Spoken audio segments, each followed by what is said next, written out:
Alright guys, welcome to day 4 of MA 201 Shop Management. So what are we going to cover today? We're going to kind of cover where the customer and the employee overlap. Now what do I mean by that? One of the things that your chapter is going to talk about is the customer experience. The spot that makes the customer experience is how the customer interacts with the service writer. By now, you should be very clear that the service writer's job, their entire existence, is to interact with that customer. And where those two meet and what makes that customer experience is the write-up process. How the service writer actually puts the customer's issue into a repair order so that you could do the work. So, most customers are going to come in, they're going to be very non-technical. My car doesn't start. That doesn't give the tech a lot to start with. So, the service writer is the one who we have to have pull it out. The service writer needs to be a little bit of a detective. He or she needs to ask the customer questions about, is it cranking? Some customers won't know what you mean. Well, what do you mean is it cranking? It means when I put the key in, does it sound like it's trying to start, or does it just click, or does it do nothing? Do the lights come on the dash? How many miles are on the car? When was the last time it was serviced?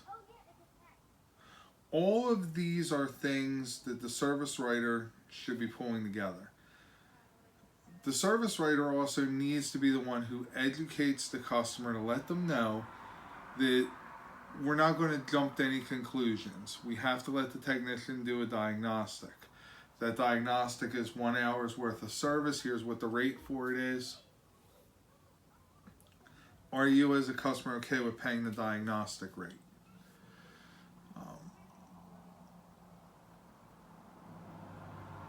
The service writer should be willing to go out and do a walk around of the car.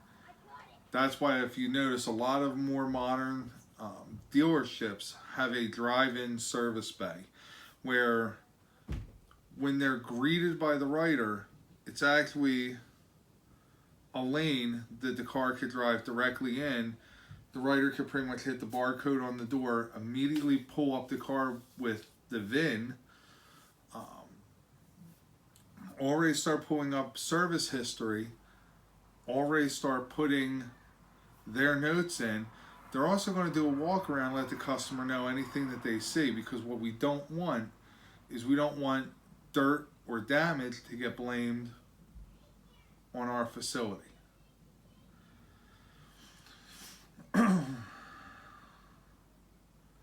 Now, where this can go wrong is if the writer seems annoyed.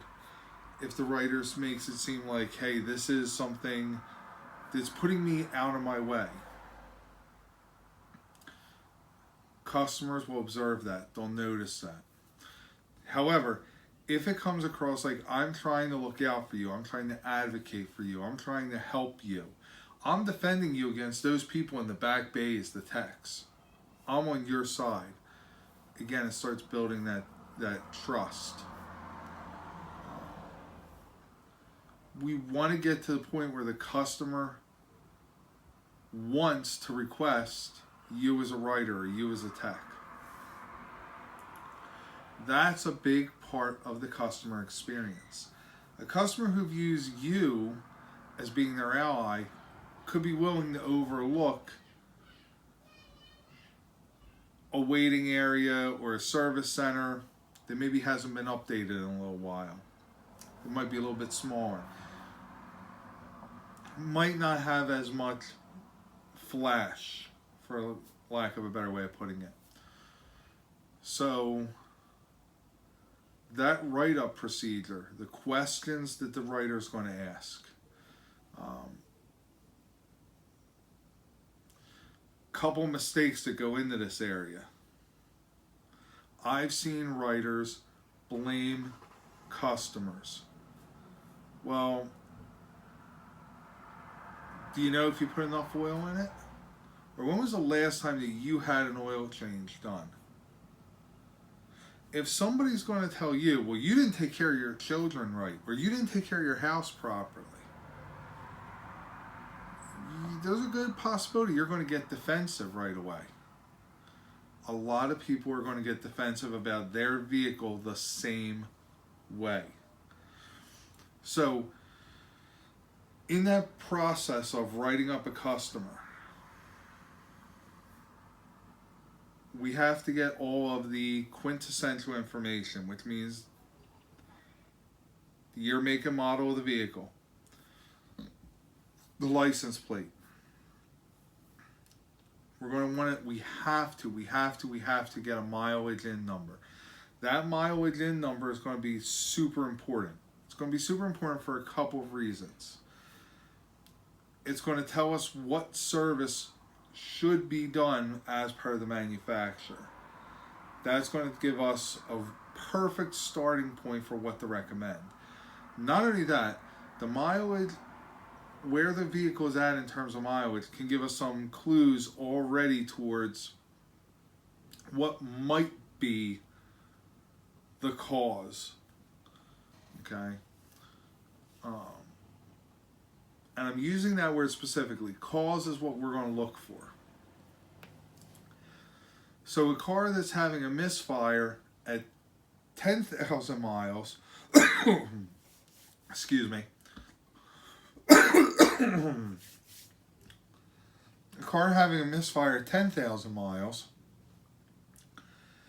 I'm going to immediately start looking in different places than a vehicle at 100,000. 100,000, I'm already as a tech thinking this car might just have plugs and coils that are starting to get worn out. At 10,000 miles, well, I want to pull the plug, but not because I think it's worn out, because I want to see, is it fouled with oil? Is it fouled with coolant? Is there an abnormal wear? I'm looking for clues of a bigger problem. So mileage in is crucial. Here's the other reason why mileage in is crucial. The last step to every repair is going to be verifying the repair. Usually, 98% of the time, that means a road test. If your mileage in and your mileage out are exactly the same, I know you didn't do a road test. If you didn't do a road test, how can you prove to me that whatever you said is fixed is really fixed? There's a lot of things that can go wrong with a vehicle that will not present themselves until it's on the road. So, we have to get that mileage in number. So, year, make, model, VIN. The VIN is what's going to allow the tech to decode what type of engine, year, just in case there's some type of a discrepancy.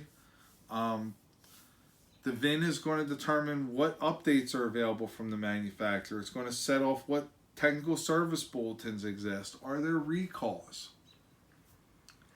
The VIN is the critical element in determining all these. So year, make, model, VIN, mileage out, date. The date you're opening this repair order. I can't tell you how many students come to me and hand me a repair order with no date on it. Think if you were owning a shop and a customer came to you today to do work. If that repair order isn't dated, and say their car has a problem in 3 months and they're only driving a mile a day, it may only have 100 miles on it. So when a court of law looks at it with no date on there, it doesn't look like any amount of time has really passed since you've repaired it. And if the problem they're claiming is exactly what you repaired, on paper, it looks like you did a poor job and it's a comeback. Fair? No, but true. So there has to be a date.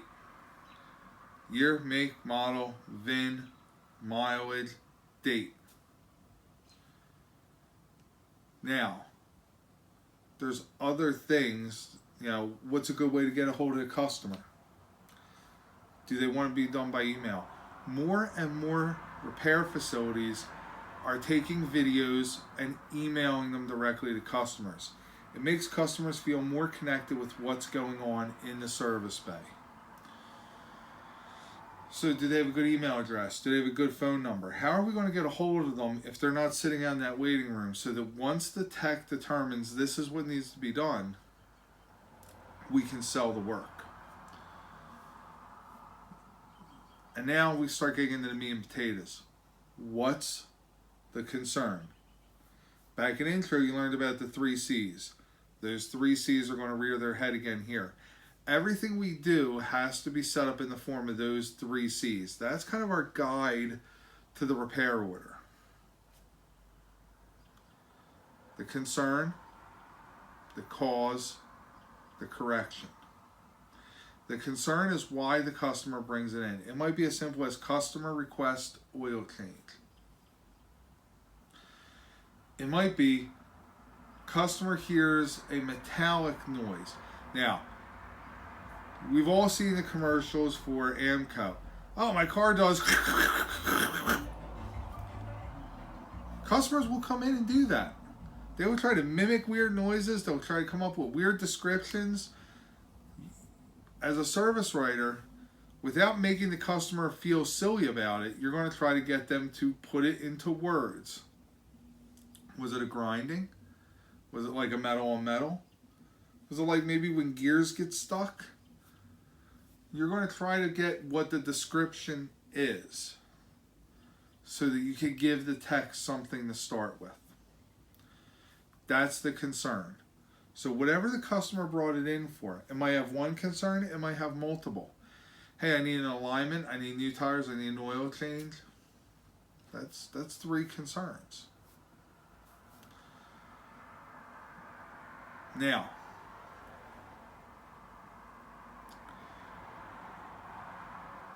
the tech has the job of figuring out the cause. Here's what is causing that concern, not the symptoms. For those of you that took steering and suspension, you know a pull could be caused by a suspension component, could be caused by a tire component. I'm not worried about the pull. That's the concern. That's what the customer felt. As the tech, your job is to tell me why. And then you're going to tell me how I correct that. Now, why do we try to keep it to these 3 C's? Because then as the writer, it gives me the ammo I need to go back to the customer and say, Mr. Customer, Mrs. Customer, you're right. The car is doing this. Now, I'm going to say that because I want to validate the customer. I want them to know they're not crazy. What's going on with their car is really going on. Then I'm going to go a step further and I'm going to say, and not only are you right that it's doing that, here's why it's doing it.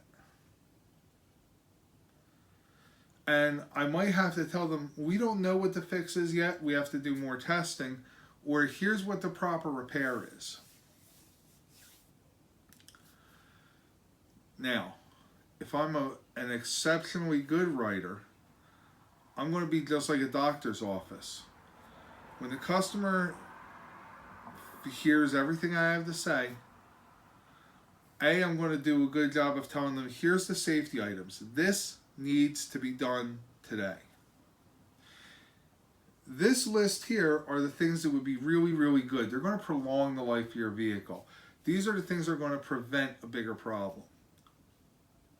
But take care of these safety items before these. And then I'm going to have a last list of nice to-dos. You don't have to. We can do them. But that's your least priority. And then based off that list, what I can sell, I'm also going to be able to get from the customer, hey, how about this? We took care of X, Y, and Z. 2 months, why don't you bring it back in? We could take care of this. And here's about what it'll cost you. You're educating the customer. You're setting the expectation. Remember yesterday's video? But now, you're also making the customer feel like, hey, they're looking out for me. It's that customer experience. Now, let's shift gears for a second. The customer experience is also directly tied to the employee experience. You can't have writers and techs that think your facility is a joke, that think that you're only out to get the customer, that think you don't care at all about your staff. You cannot have employees who think that they don't matter give a good customer experience. If the employee experience is no good, the customer experience is going to be no good. So we're going to start thinking a little bit more about personnel, about hiring, about firing, about benefits. And that's what we're going to get into for day 5. But what I want you to think about today is, what makes for a good employee experience?